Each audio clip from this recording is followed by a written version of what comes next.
10 محرم کے دن ہر ایک امام حسین کے قدموں پہ قربان ہو رہا تھا، اور یہ منظر دیکھنے کے لیے تمام عالمین کے فرشتے کربلا کے میدان تک آ پہنچے۔ کبھی امام حسین سے زمین مخاطب ہو کے کہتی ہے کہ اے ہمارے آقا، ہمیں حکم دیں، ہم ابھی پھٹ جائیں اور اس پورے لشکر کو فنار کر دیں۔ تو کبھی آسمان چیخ کے کہتا ہے اے میرے حسین، ہمیں حکم دیں۔ تو کبھی زعفر جن مختلف جنات کے ساتھ دست ادب کو جوڑ کے کہتا ہے اے میرے مولا، مجھے حکم دیں کہ اس فوج یزید کو فنار کر دوں۔ امام حسین تمام انبیاء، اولیاء، فرشتوں اور جنات سے کہتے ہیں یہ صبر کا امتحان ہے، میرا اللہ میرا صبر آزمانا چاہتا ہے، اور میرے خون سے ہی اسلام کو زندگی ملے گی، کیونکہ میرے شہید ہونے کے بعد رہتی دنیا تک کسی بھی یزید کی یہ مجال نہ ہوگی کہ کوئی میرے نانا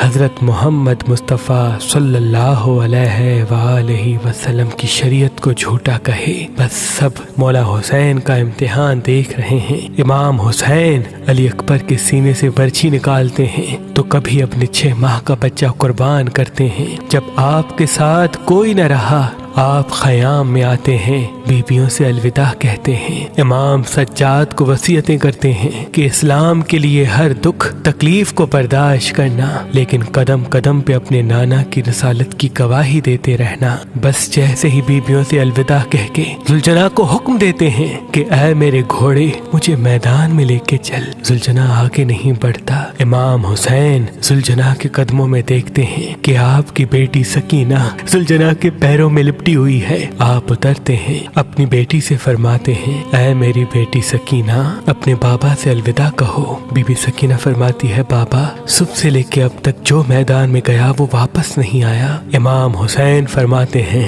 اے میری بچی، ہمارے خون سے تمہارے نانا کا دین بچے گا، صبر کرو۔ آپ یتیمی کا پرسہ دیتے ہیں اور میدان میں آ کے باواز بلند فرماتے ہیں اے لوگو، میں رسول اللہ کا نواسا حسین ہوں، فاطمہ کا بیٹا، علی کا لال، میں وہ ہوں جس کے لیے اللہ کے رسول بار بار فرماتے تھے کہ حسین منی وانا من الحسین، میرا خون رسول اللہ کا خون ہے، میرا گوشت رسول اللہ کا گوشت ہے۔ کیوں مجھے قتل کرنا چاہتے ہو؟ کیا میں نے شریعت میں کوئی ترامیم کی ہے؟ کسی انسان کا حق غصب کیا ہے؟ کیوں میرے بچوں کو مارا ہے؟ کیوں 3 دن سے ہمیں پیاسا رکھا ہے؟ فوج یزید ایک آواز میں کہتی ہے کہ ہم سب تجھے تیرے بابا علی کے بغض میں قتل کرنا چاہتے ہیں۔ پھر آپ فرماتے ہیں آج جو اسلام کا پرچم تم ہاتھوں پہ بلند کر کے کھڑے ہو، یہ پرچم میرے بابا علی نے بلند کیا تھا۔ خیبر و خندق میں اگر میرے بابا علی نہ ہوتے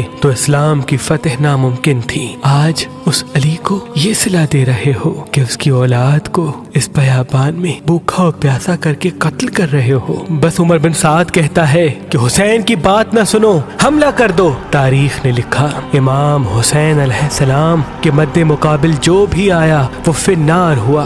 زمین پہ اس سے پہلے ایسی جنگ نہ دیکھی گئی کہ ایک 3 دن کا بھوکا پیاسا شیر کی طرح لڑ رہا ہے اور فوج دور دور بھاگ رہی ہے۔ بالآخر شمر عمر بن سعد نے یہ سوچا کہ یہ علی کا شیر ہے، اس سے مقابلہ کرنا ناممکن ہے۔ پوری فوج کو کہتے ہیں کہ ایک ساتھ امام حسین پہ حملہ کیا جائے، لیکن کوئی بھی امام حسین کے قریب نہ جائے، دور دور سے امام حسین کو تیر مارے اور آدھی فوج جا کے خیام کو آگ لگا دے۔ بس ہزاروں کی فوج نے امام حسین کو چاروں طرف سے گھیرا اور دور دور بھاگتے ہوئے امام حسین کو تیر مارتی رہی، نیزے مارتی رہی، اور کچھ امام حسین کے قیام کو جلاتے ہیں۔ امام حسین کبھی خیموں کی طرف جاتے ہیں، کبھی سپاہیوں کی طرف آتے ہیں۔ بس اتنے میں آواز غائب آتی ہے اے حسین، تیرا اللہ تجھ سے راضی ہوا۔